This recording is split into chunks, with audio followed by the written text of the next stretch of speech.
مومن کی خوش قسمتیوں میں سے ہیں جب اس کے دین یا دنیا کی اصلاح اسے نصیب ہو جائے. یعنی وہ ایک عمل میں غلطی کرتا تھا اور کسی اللہ کے نیک بندے نے خیر خواہی کرتے ہوئے اسے آگاہ کیا. حدیث شریف میں ہے خیر الناس من ينفع الناس، لوگوں کو فائدہ دینے والے لوگ بہترین مسلمان ہیں. اور آپ نے فرمایا اصلاح شدہ مسئلہ، درست اور صحیح قول، الحکمت الضالہ، یہ مومن کی گمشدگی ہے. اینما وجدہا فہو احق بأخذہا، جہاں سے اس کو نصیب ہو گیا یہی اس کا حقدار تھا. اعمال میں تنبیہ یا اطلاع اعمال کی سربلندی کا باعث ہے. ایک آدمی کافی غلطیاں کر رہا ہے اور کسی نے سمجھایا کہ نماز اس طرح پڑھی جاتی ہے، رکوع کرنے کا طریقہ یہ ہے، سجدہ اس طرح ہوتا ہے. کتنی خوش قسمتی کی بات ہے کہ اس کو اچھائی یا اپنی نماز کی نصیب ہو رہی ہے.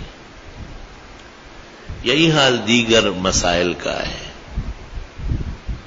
حکیم الامت مولانا اشرف علی صاحب رحمت اللہ علیہ نے باقاعدہ ایک مجلس مقرر کی تھی اور اس کا پہلا نام تھا میری پرانی غلطی اور اب اس کی اصلاح. بعد میں علماء کے لیے اس کا نام راجح و مرجوح رکھا گیا. اور جب کوئی اطلاع آ جاتی، کوئی آگاہ کرتا تو حضرت ضرور دلیل و برہان سے دیکھتے اور پھر ان کا شکریہ ادا کرتے، ان کو شکریہ کا خط لکھتے، مجلس خیر میں ان کا ذکر فرماتے. حالانکہ مولانا اشرف علی صاحب ہندوستان کے علی الاطلاق فقیہ، 1365 کتابوں کے مصنف ہیں، چھوٹی بڑی، پوری ادھوری، اور اس کے باوجود اصلاح کی طلب میں اور خیر کی قدر میں بھی بے مثال ہے.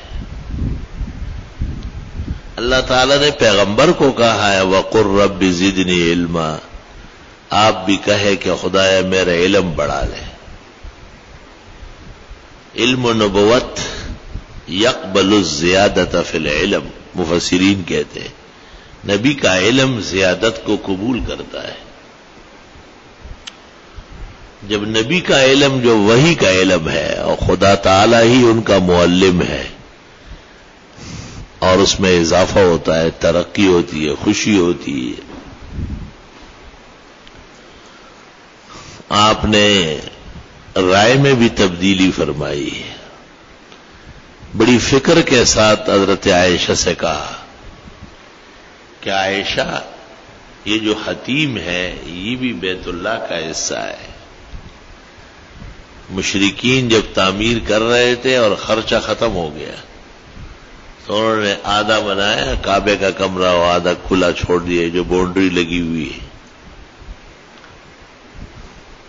فرمایا اگر یہ اندیشہ نہ ہوتا کہ لوگ سمجھتے نہیں ہیں، وہ کہیں گے اس پیغمبر نے کعبہ ابراہیمی میں بھی تبدیلیاں کی، تو میں حتیم کو بھی کعبے کے کمرے میں شامل کر لیتے، لیکن لوگوں کو نقصان پہنچے گا، اسے چھوڑ دیا آپ نے. لحاظ دیکھے لوگوں کا. حضرت نے فرمایا کہ تم جو اونٹ لگاتے ہو اونٹنی کے لیے یا بکرا لگاتے ہو بکری کے لیے اور وہ اس کے بعد کچھ پیسے بھی لیتے ہو، یہ تو تیس المستعار ہے، ایک جانور کا مادہ اور گنگی بیچتے ہو، یہ تو حرام ناجائز ہے. صحابہ نے عرض کیا کہ حضرت ہمارے ہاں قدیم دستور ہے کہ اونٹ جب اونٹنی کو لگ جائے یا بکرا بکری کو لگ جائے وہ خوشی کے طور پر ہمیں کچھ دیتے ہیں. وَنَحْنُ نَحْتَسِبُهَا مَكْرُمًا، ترمذی میں ہے، ہمارے ہاں تو بڑی عزت سمجھی جاتی ہے. آپ نے کہا ٹھیک ہے، جب یہ عزت سمجھی جاتی ہے، اجرت نہیں، خرید و فروخت نہیں، تو لے سکتے ہو آپ۔ اللہ اکبر۔ ہمیشہ خیر کا مومن طلبگار رہتا ہے اور خیر کی قدر اس کے دل و دماغ میں ہوتی ہے، اس لیے اس کی نماز کی بھی اصلاح ہوتی ہے، ان کی دعائیں بھی ٹھیک ہوتی ہے، ان کو زکوٰۃ کے مسئلے بھی سمجھنا عبادت ہے، روزے کے جز جز کا خیال رکھا جاتا ہے، اور یہ متوجہ ہونا کتنی خیر کی ادائیگی ہے۔ اور پھر حج جیسے رکن اعظم آتا ہے تو اس میں تو بے تحاشا علم کی ضرورت ہے، سینکڑوں مذاہب وہاں جمع ہوتے ہیں، عمرے میں بھی اور پھر خاص کر حج میں۔ اس میں اپنے فقہ اور اپنے مسلک کو سمجھنا بہت بڑوں کا کام ہوتا ہے۔ مینا وہاں مروہ میں فارغ ہو کے لوگ بیٹھے ہوتے، کھینچی ہاتھوں میں ٹک ٹک ٹک، ویسے حرام، حالانکہ اس سے حنفی ہو کے آئے حرام نہیں کھولتا۔ ہمارے یہاں سر کے بال 1/4 حصہ لینا فرض ہے، 2-3 کینچیوں سے کچھ بھی نہیں ہوگا، چونکہ مسائل معلوم نہیں ہے، دیکھ لیتے وہی پاک جگہ ہے، بے شک پاک جگہ ہے، لیکن مرکز اسلام ہے، سارا جہان کے مذاہب وہاں جمع ہوتے ہیں۔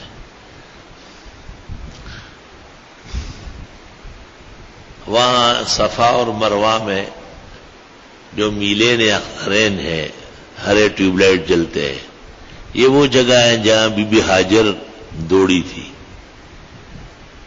حکم شریعت کا یہ ہے کہ مرد دوڑے اور عورت نہ دوڑے۔ تو ایک مصری عورت دوڑ رہی تھی، تو میں نے اس کو کہا کہ یہ نہیں ہے، وہ مجھے کہتی ہے واہ واہ کیا عالم دین ہے آپ، دوڑی تھی عورت اور تم لوگ دوڑو اور ہم نہ دوڑے، اور پھر اس نے دوڑ تیز کر لی، خوب ترپکے لگا کے آگے تک بھاگی۔ بعد میں نے دیکھا امام زید جو اثنا عشریوں کا ہے اور اہل سنت کے قریب ہے، وہ اس طرح نہیں ہے، یہاں تک کہ 20 رکعت تراویح کے بارے میں مسند امام زید میں ہے کہ یہ اہل سنت اور اہل ایمان کی علامت ہے، جبکہ شیعہ کسی سنت کے قائل ہے، ایک سنت بھی نہیں، جسے آپ سنت کہتے ہیں شیعہ مذہب میں بنیاد نہیں اس کی، کیونکہ سنت نقل کرنے والے صحابہ ہے اور صحابہ کو مانتے نہیں۔ تو انہوں نے بھی یہی لکھا ہے کہ ہاں، لیکن ہمارے چاروں ائمہ، امام ابو حنیفہ، امام مالک، شافعی، احمد، سب کہتے ہیں کہ نہیں، خاتون کے خاتون پن اور اس کے حجاب اور تستر کا تقاضا ہے کہ عورتیں نہیں دوڑیں گی۔ لا الہ الا اللہ، استغفر اللہ واتوب الیہ۔ کبھی ہم کسی کو کہتے ہیں بھائی سر ڈھک لو، بڑا گرانی محسوس کر لیتے، کوئی کسی کو کہہ دیتے ہیں بھائی 5-6 اوپر کرو، پیغمبر نے تو دوبارہ نماز پڑھائی، وضو کروایا، آپ کا پھر جاؤ پڑھو، پھر جا کے پڑھو۔ اخیر میں وہ بیٹھ گیا، اس نے کہا حضرت یہی میری نماز ہے اور یہی وضو ہے، اس سے بہتر نماز آتی ہی نہیں ہے۔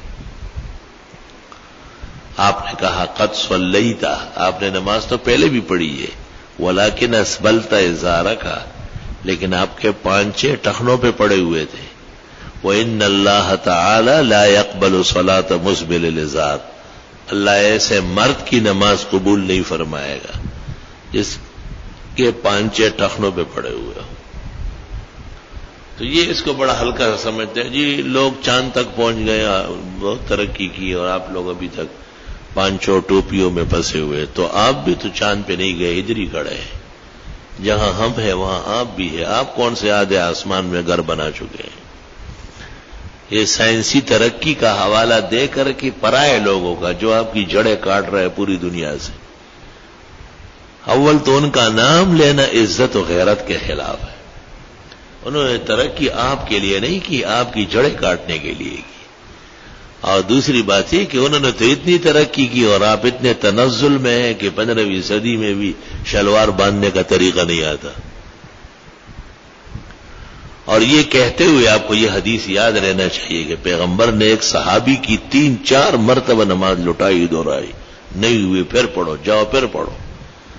حضرت پہلے بھی کہہ سکتے تھے کہ 5-6 اوپر کرو، آپ چاہتے تھے کہ اسے تکلیف پہنچے، ایسے احساس ہو جائے کہ یہ بہت غلط کام ہو رہا۔ اور شمائل میں تو یہاں تک ہے کہ ایک شخص کو آپ نے 1-2 دفعہ کہا تھا کہ 5-6 اوپر رکھا کرو، اس کی عادت سی ہو گئی تھی تو آپ زمین پر بیٹھ گئے، اس کو پکڑ لیا اور آپ نے نصف پنڈلی کے نیچے ہاتھ رکھا اور فرمایا ہاذا محل الازار، یہاں تک 5-6 آئیں گے۔ تو وہ رونے لگا کہ حضرت آپ نیچے بیٹھ گئے اور میرے پیروں پہ ہاتھ رکھ رہے۔ آپ نے کہا تاکہ تجھے مسئلے کی قدر آ جائے نا، مطلب یہ ہے کہ تاکہ آئندہ بھولو نہیں، اس مسئلے کی اہمیت تجھے پتہ چلے۔ تو یہ نہ چاند پہ گئے اور نہ سورج کے راستے میں، اسی طرح جتنے کھوتی ہوتی انکل ہوتی، اور وہ اپنی نماز اور کپڑے اور سنت اور ادائیگیاں وہ سب ٹف رف کرا رہا ہے۔ لازم ہے مومن کے اوپر، فرض ہے کہ وہ خیر کی قدر کرے، اصلاح کو دل و جان سے تسلیم کرے، اطلاع دینے والے کا شکریہ ادا کرے، ان کے لیے